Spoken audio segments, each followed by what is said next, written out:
Thank you for the introduction. Good morning, everyone. I'm Geraldine from Taiwan. First of all, I would like to thank the Austin for the invitation and also for hosting such a great event. I hope you guys you all have a great time and didn't drink too much last night.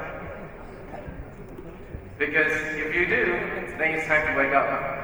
The topic we would like to talk about today is about implant site development, and this development will lead to a long-term success. As we know, from the previous section, Dr. Lee and Dr. King presenting that if you do have an ideal site, it will be very easy, or it's easier for us to do a so-called minimally invasive or flat-based procedure. But what if we don't? So now we are dealing with those difficult situations.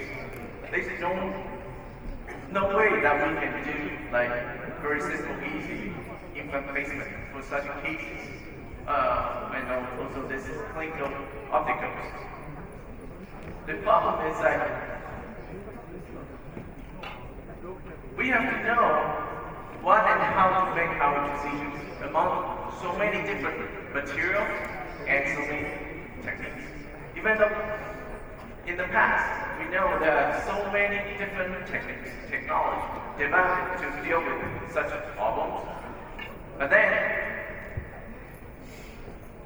the rule number one for my presentation, and the only rule, is to know what we are dealing with.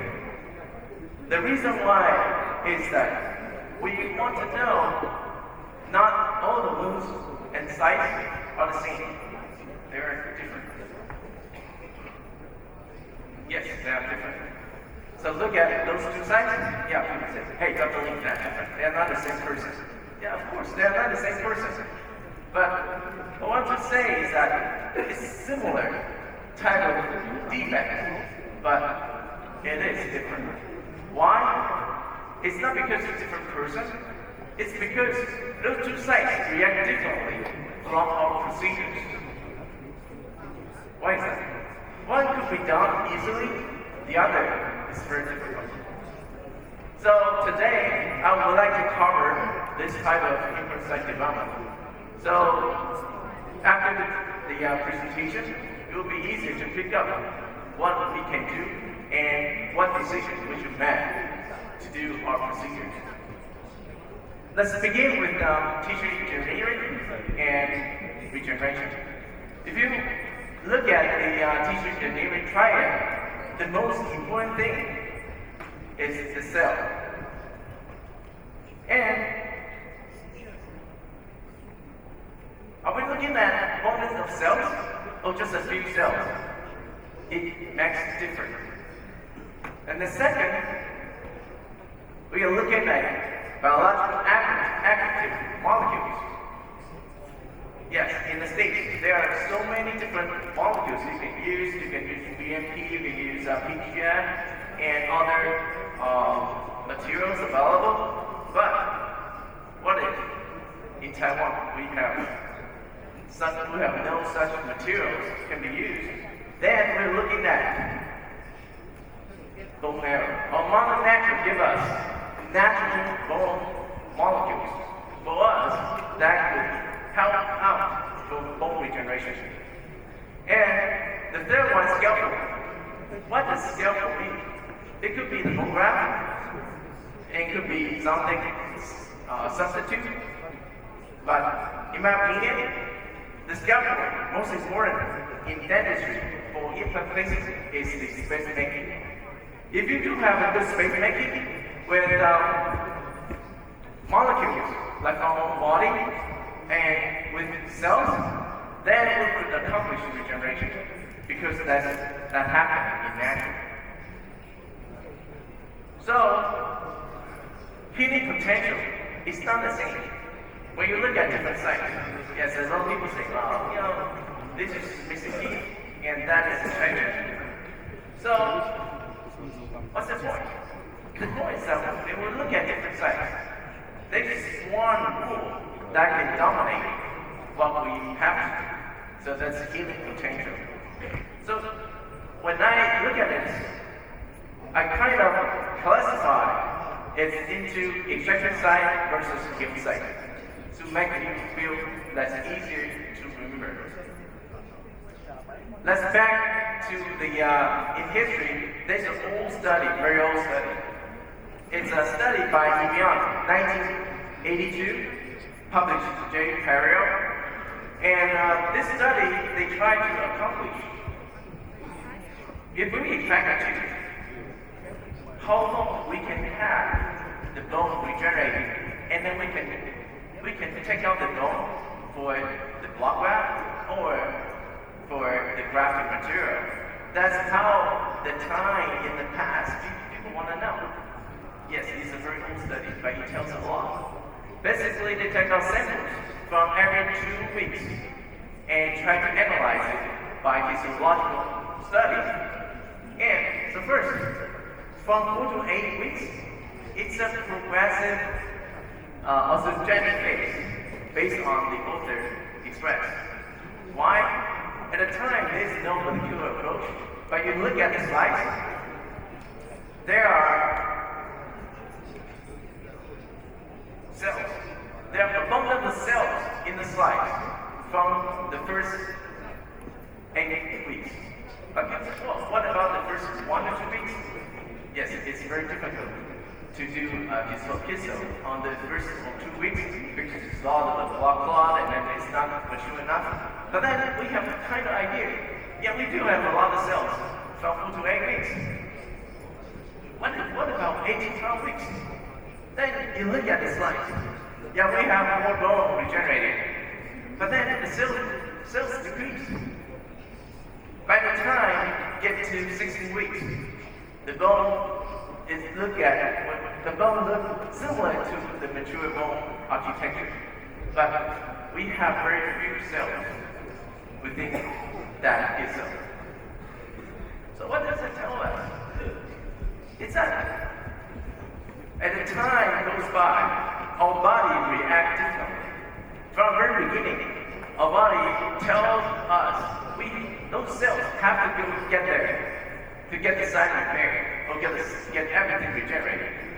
But when it goes by, the cells start accomplish their work, their job, so they kind of fade away. So what does that mean? That means that we have fewer cells to do the job. And then, of course, the regenerative potential will decrease. And there's no need for further regeneration because our body says, guys, enough time. So we don't. Yeah, it's a very old study, so we can look at the cells. But now, there's a relatively new study done by Implant, published in 2008, used a lot of current technology, molecular biology, to examine this kind of event. So it takes samples from 3 weeks, every week, and then give it an idea from 3 weeks up to the 12 weeks. And the cells follow exactly what Implant did before. The cells decrease, but mass increase.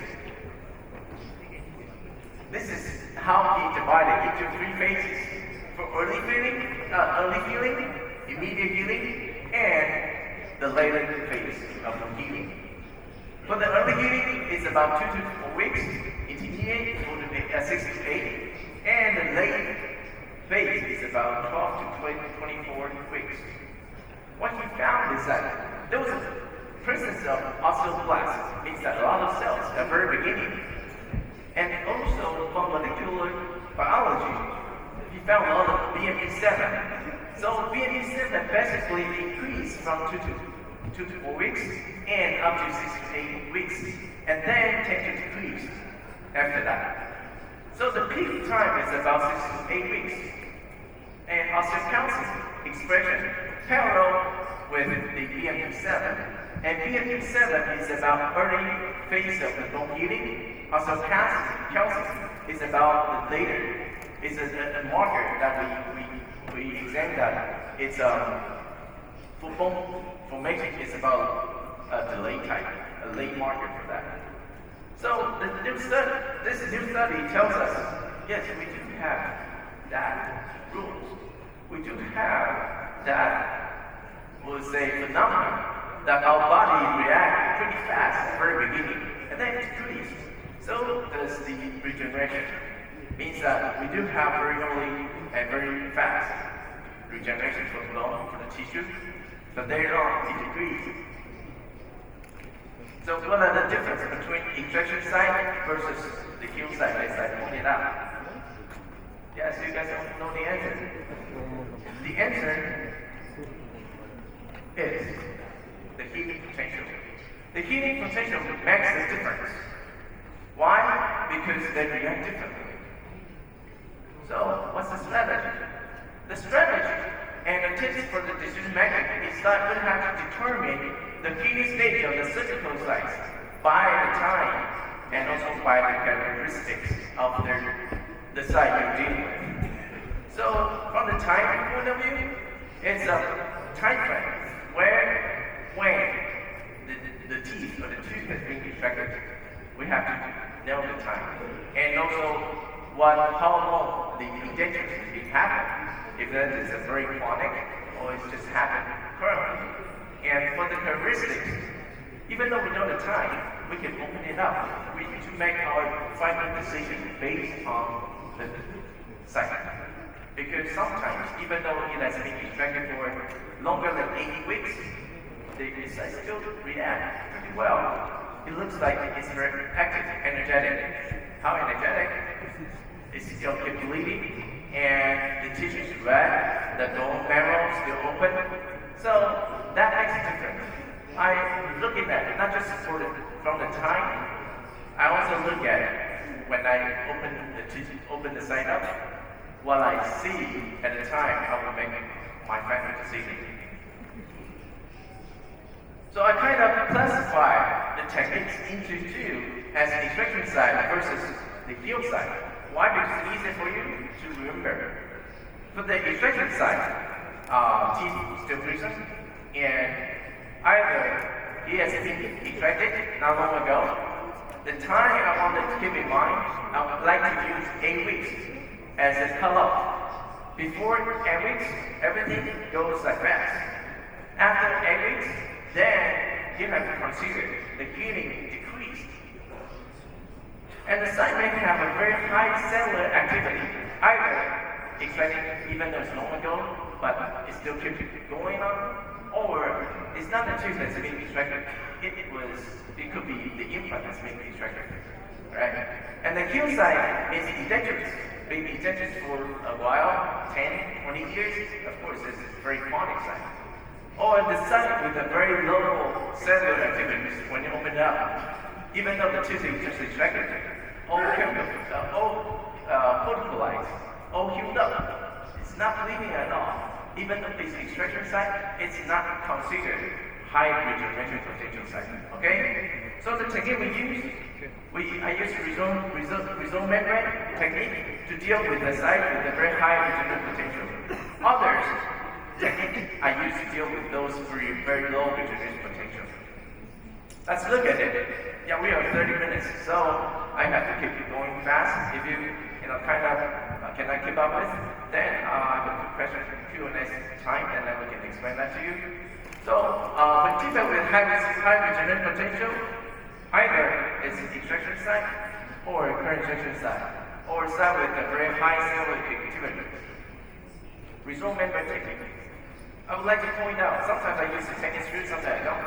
And it depends on what the site I want to achieve and what I need the technique screw to help me out with. So use only this technique when the site has very high regeneration potential, high healing potential. For example, extraction site.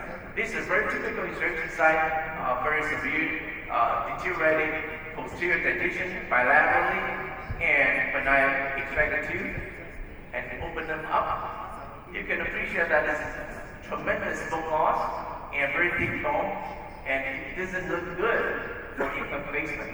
Yes, I can do lead implant, but then the question is that how predictable I would expect my bone to grow on this situation, at this situation. So I rather wait. Why? I put the allograft, human bone, freeze-dried bone, first layer, and then outside put a very thin layer of bone to get more protection. And cover with the resort membrane technique. If you ask me about it, this is a very simple, straightforward technique. Everybody can do it.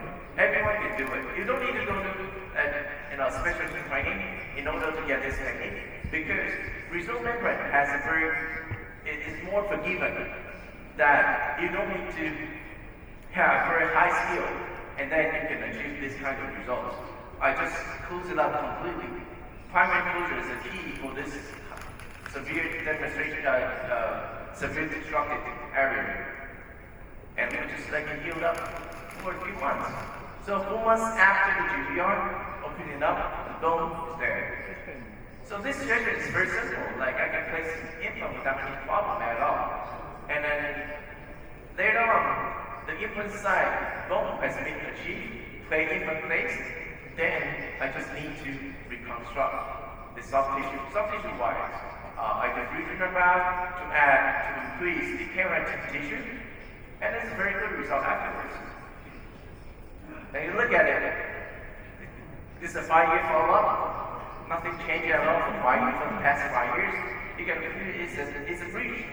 Actually, those 2 implants create a lot of stress, but in 5 years, it still work pretty well. The bone is there and it's stabilized.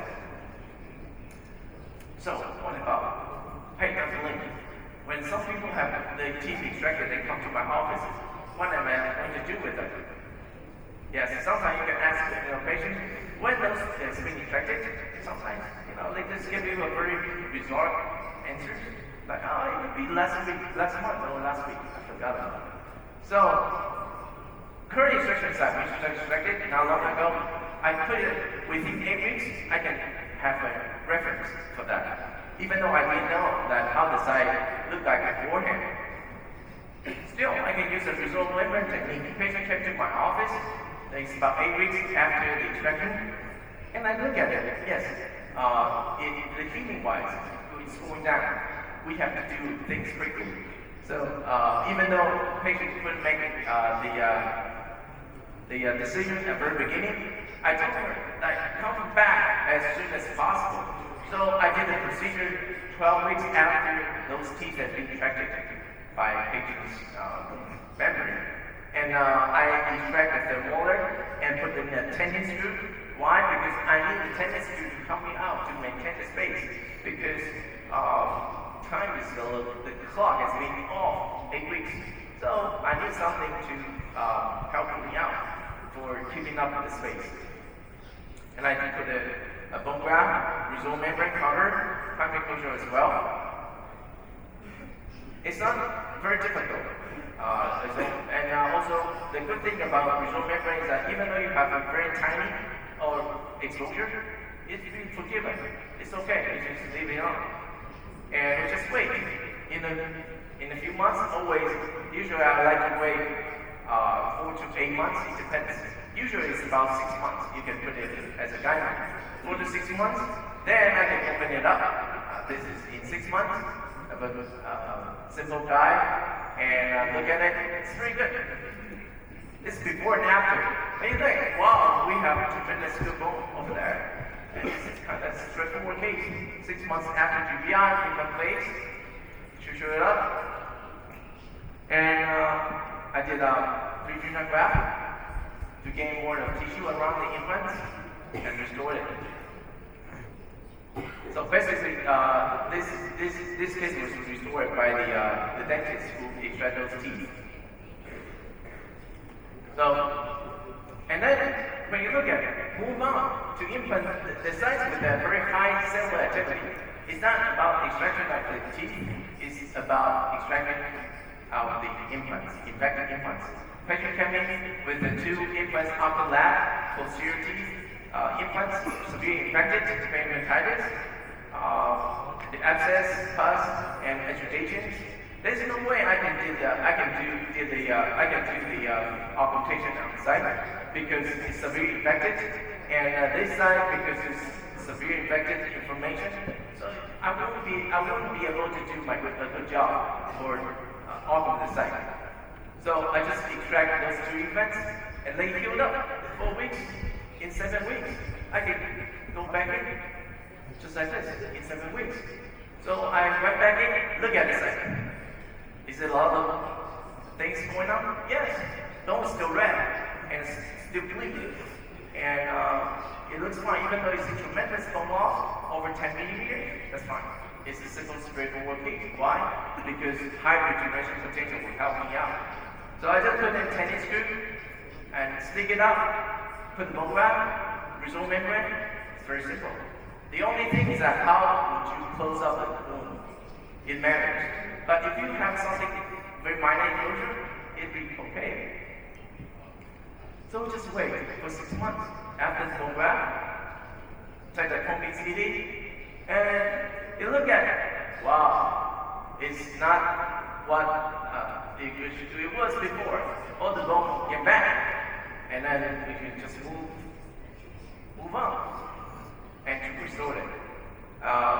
To get more of the tissue back, I put the freeze-dried bone, freeze-dried graft, and accomplish the job. So this is before and after. Now we are going to the dangerous one. Those are easy, straightforward cases. As we are dealing with difficult sites like this, can you do the resolve membrane technique? That what I did before? No, it's first of all, those are tremendous bone destruction. A lot of the advantage zone is more difficult, it's more risky.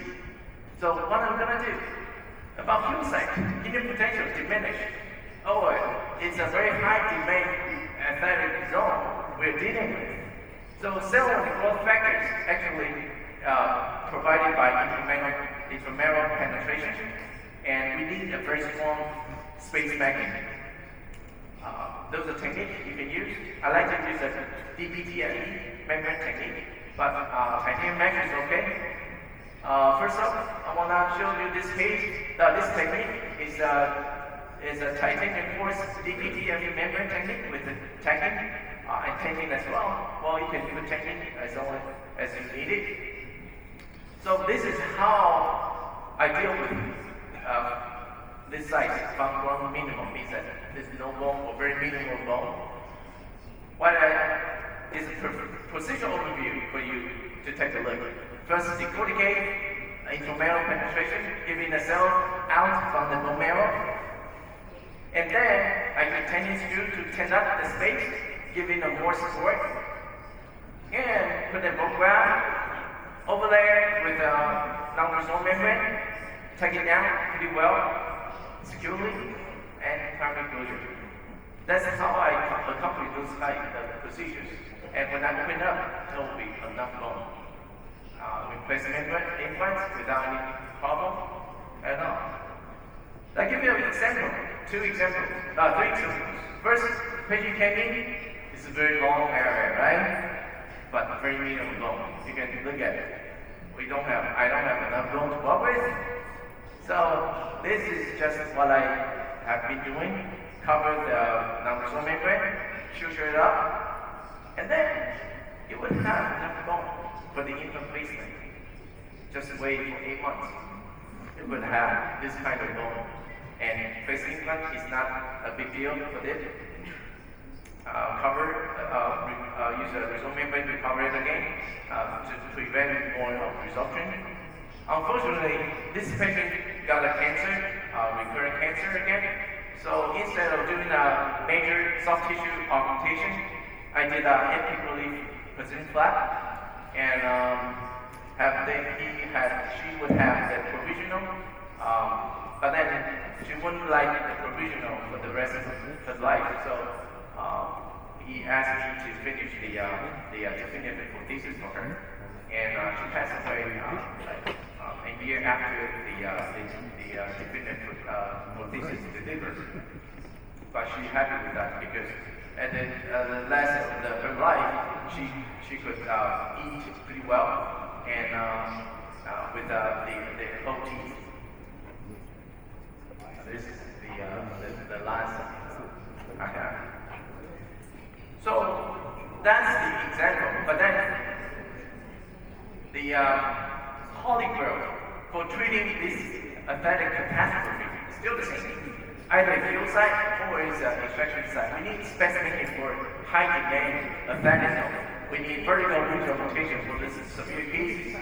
The patient came in with the failed family implants, and patient suffered a lot of problem with those family implants, pain, aesthetic problem. I took out all the implants, and they get healed up. Why? Because I need the tissue to shoot them. I need tissue to hold up my membrane. I need tissue to have a good space making. This is the bone I deal with. Tremendous bone loss. You can look at it, very minimal bone. So more than 10 is up to 15 from the deepest part. 50 female bone vertically bone loss. I put a tennis screws, free dry bone, covered draping layer of biomass, covered with non-control membrane, sutured up completely. Wait for how long? I wait for 18 months. But in the meantime, I extrude those anterior dentition first, into the medial dentition because it's a combination syndrome. And then 18 months, open it up. I have enough bone. I can place implant without any problem. And then on, I just did I call it an epical fusion graft. I invented it a few years ago. I did it this way. It will give it keratine tissue and good tissue branding. And this is after. So original, this is the bone I gained. And this is definitive, not definitive. I will still have the patient figure out what she likes. There are two sets. Actually, I had this done last year as a before and after. And then option 2, 1 and 2. She has to decide which one she would like, even though it's done last year. The last case, what if something went wrong, goes wrong like this? Patient came in, tremendous bone loss, like the last one. And I extract the whole list too. I did site preservation. Why? Because I didn't want any more further bone loss happen. And then I want the tissue healed up completely. So I just extracted it using a socket seal technique. The reason for this is not for the bone multiplication, but for the preservation. And then 4 months after the extraction, I started doing my augmentation. This case presented over 50 million bone loss, like the last one. And I did tennis screw, covered it up. The only thing I didn't manage well, because I didn't realize they only because of tissue around the canine. And I didn't realize it. I didn't notice it until when I tried to suture it up. There's no tissue I can pull it from the canine area. So I end up with membrane exposure. Don't worry, don't be panicked. I just remove the membrane in a few months. In 2 to 3 months, but this case I wait for 4 months. I removed the membrane and everything healed up. In the meantime, I went back to cover the side the side which lead my failure of the closure. So I did connective tissue graft. They healed up pretty well. I have a very good tissue. Now I can go back again. Even though I didn't have membrane exposure, I still gained about 7 million bone, but it's not enough. So I went back in, did the bone graft again, replacing new bone screw. We need new bone screw. Don't use the old one. And the same technique again. And then the orthodontics start minor adjust the alignments because the space-wise issue is not because I want to ensure the teeth. It's about alignment. So 18 months after the GPR, I reopened it. Now I have the bone, and even though I removed some, not mature bone again and place implants, GPR again. This time I use a regional membrane because I don't need maximum protection of the bone and suture it up. And then on, it's time to move on to the soft tissue part. Soft tissue part, 8 months. I did a connective tissue graft. Why 8 months? Because patient went away. Otherwise, he it can be done within 4 months. I do connective tissue graft to bulk up the soft tissue. Why? Because this is what I want to do. I want to do the ethical regional graft again. So this is the final restoration, initial now, and 2011, 2017, patients have the final, the definitive prosthesis done. So this is my presentation, and I would like to have a several technical message for you guys. First of all, healing potential of the defect should be taken into consideration for us to determine or to make decisions. Biology leads to the success of the procedure. So we have to follow the biology. And all roads lead to Rome, but we can choose the shortcut or the right path. Remember, it's always a decision-making process. And mastering several different techniques would help out to solving different clinical scenarios. Last word for you, take a look, is that practice isn't a thing you do once you're good, it's a thing you do that makes you good. So it's about, it's a rule, it's about 10,000 hours that you make it as a master or make it good. I want to point out is that even though I point out it's a very simple, straightforward procedure, still takes time for you to mastering those techniques. And this is my contact info, email. Again, sorry, I forgot to put that. Email is at gmail.com, and Facebook, you can find me at Jerry Steele online. And thank you for your attention.